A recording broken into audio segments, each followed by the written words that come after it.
Well, let's go straight over to the world's greatest living expert on the gruesome twosome.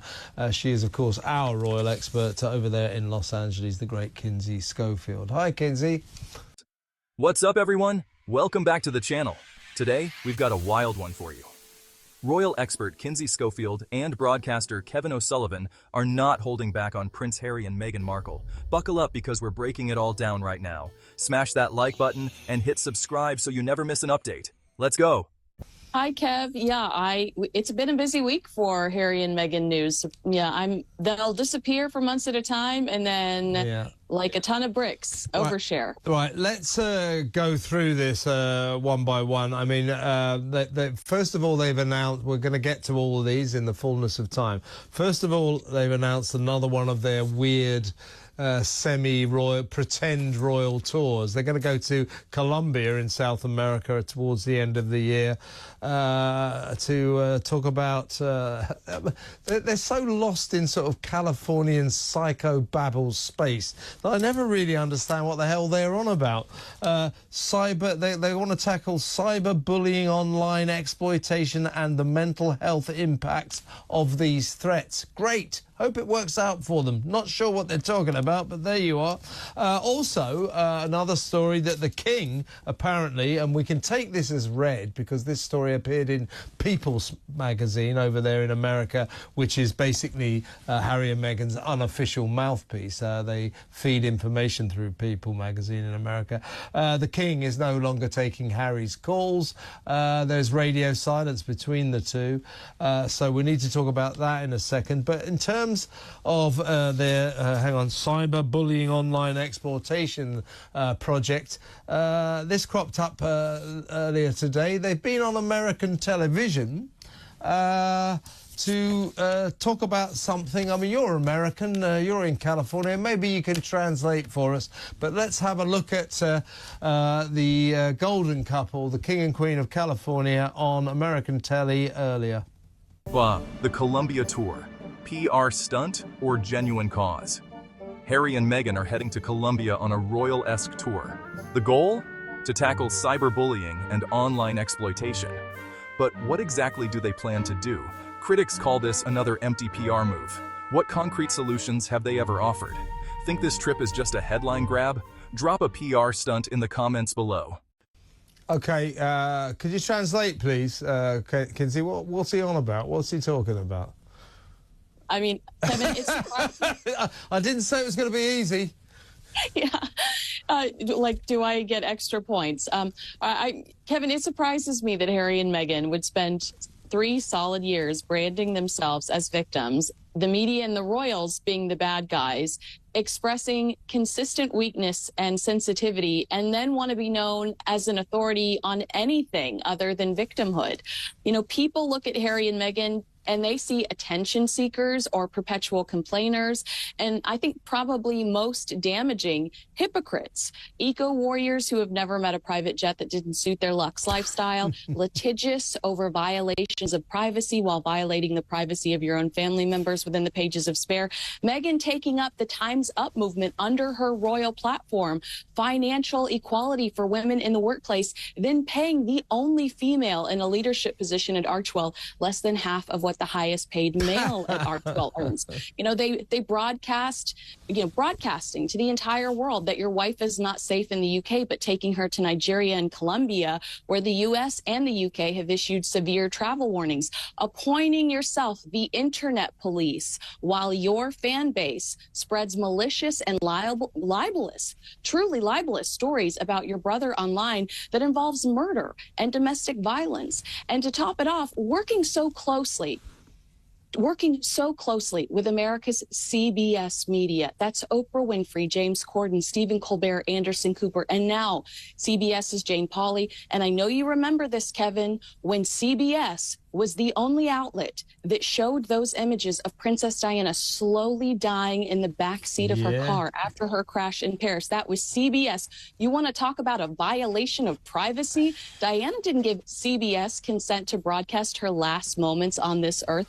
And Prince Harry knows that to be true, yet jumps at every opportunity to talk to one of their cameras. The only thing Harry and Meghan are an authority on is how to be bullies and alienate your family, a skill not endorsed by Dale Carnegie. I don't think anyone takes this pair seriously about anything. And what they are talking through that haze of... King Charles cuts off Harry. Reports claim King Charles has stopped taking Harry's calls. A father and son who once shared a close bond are now estranged. Can you blame the king?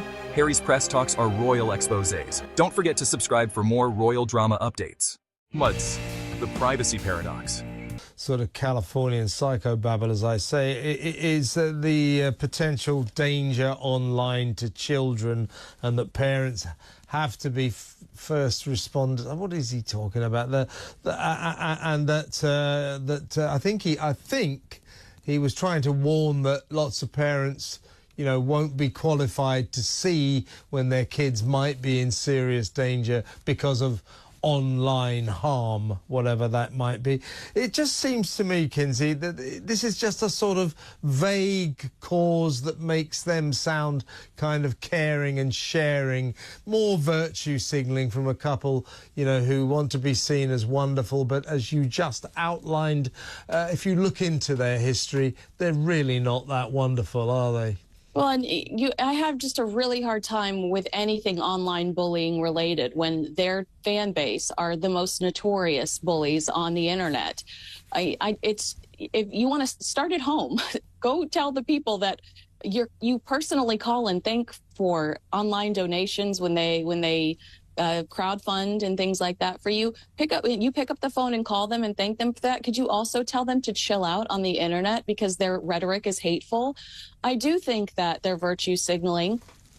And I also think that people aren't ready to accept them as in leadership. I think that they spent too much time trying to tear down the institution, and people resent that. And they also think, wow, these two are wildly entitled. And I mean, I just don't think that people want to see them as an authority figure on this topic. Now let's move on to, I mean, you know, everything you say I completely agree with. So we find them terribly annoying. We find them hypocritical. And perhaps the king does too, because, as I say, their unofficial mouthpiece at US magazine People, the People magazine, is reporting that Harry is complaining to friends that Charles will no longer take his phone calls and won't even reply to him when he writes him letters. He gets, a friend of Harry said, is all he ever gets is the king is unavailable right now. It looks as if the king has had enough, the royal family have had enough. I mean, they haven't trusted Harry and Meghan for a long time, particularly Harry. They don't want to talk to him because they feel that anything they ever say to him ends up in People magazine or in other media outlets. So he seems to have been cut off and he doesn't like it. Hypocrisy at its finest. Remember when Harry and Meghan said they just wanted a quiet life? Yeah, that didn't last long. They claim they left the UK for privacy, yet they constantly feed stories to the media. You can't keep playing the victim while dropping bombshell interviews and Netflix specials. And let's not forget, these two love calling out the press, yet they have no problem sitting down with CBS. Look, I think that pointing out that this is coming from People magazine is crucial because, as you've said, this is a magazine that they work with pretty regularly and give exclusives to. Friendly reminder that this is coming from Prince Harry's camp, and it was a spokesperson for Harry that said the king's schedule would not permit a visit when Harry was in town for the Invictus Games' 10th anniversary, and we later discovered that the truth was that Prince Harry was offered the opportunity to stay at one of his father's properties, a property that would have allowed him easier access to his James's palace, which is, he said it wasn't safe.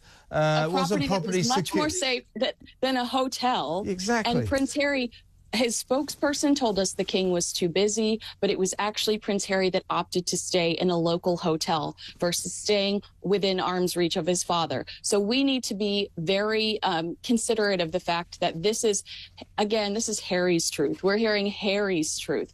I'd like to point out two things about this story. Congratulations, Harry. Now you know what it's like to be Thomas Markle, who has reached out to his daughter for years and hasn't, he's not getting a call back. And also, I interviewed someone today on Kinsey Schofield Unfiltered who said that Harry and Meghan do purposely stir the pot with the press, trying to manipulate the media. And I think we need to keep that in mind when we see headlines like this. This is the type of headline that is beneficial towards Prince Harry. It makes people sympathetic towards him, and maybe that's the ulterior motive. Now, I think we discussed this last week, Kinsey, and I certainly discussed it on my show, What Just Happened. Closer magazine over here reported that Harry was planning potentially an extended trip back to Britain this summer to try to mend the bridges. I mean, good luck with that. That's not, forget it. The royal family have had enough of you, mate. You can't just turn up and say, oh, sorry about calling you all racists. Sorry about raining on you from a great height to over 300 pages in my nasty little book, Spare. Sorry about all the awful things I've said and the awful things Meghan. Sorry about that, but can we be friends again? It's not that simple. But nevertheless, there do seem to be these persistent reports that he is going to come back to Britain to try to mend bridges, won't bring Meghan because he says that she won't be safe, won't bring the kids, which means that there are fears that King Charles, like Thomas Markle, may never see his grandchildren again. But do you think he might come back to Britain? I think that the activity we've seen in the last 2 weeks shows us that that is not a realistic option. And I don't even think that that's really on his agenda, Kevin. If you think about sitting down with ITV and suggesting that your dead grandmother, who can no longer speak for herself, is supporting you in all of your litigation. I mean, that was wildly inappropriate and upset a lot of people at the palace. I won't speak for the king, but I imagine that he wasn't thrilled by Prince Harry saying that his grandmother, the late Queen Elizabeth, was endorsing his behavior there. And then you have this sit down with, I don't know how you interpreted that comment by Jane Pauley. Harry's UK is unsafe excuse, but Colombia is fine? Harry claims Meghan and the kids can't visit the UK because it's not safe. But they're fine traveling to Nigeria and Colombia, countries with actual travel warnings. If they wanted the kids to see King Charles, security wouldn't be an issue. So what's the real reason behind this? Sound off in the comments. Is their brand beyond saving? Actions speak louder than words. Their behavior tells a different story. Can they turn it around? Or is their brand unsalvageable? And before you go, like, subscribe, and turn on notifications. I'll see you in the next one.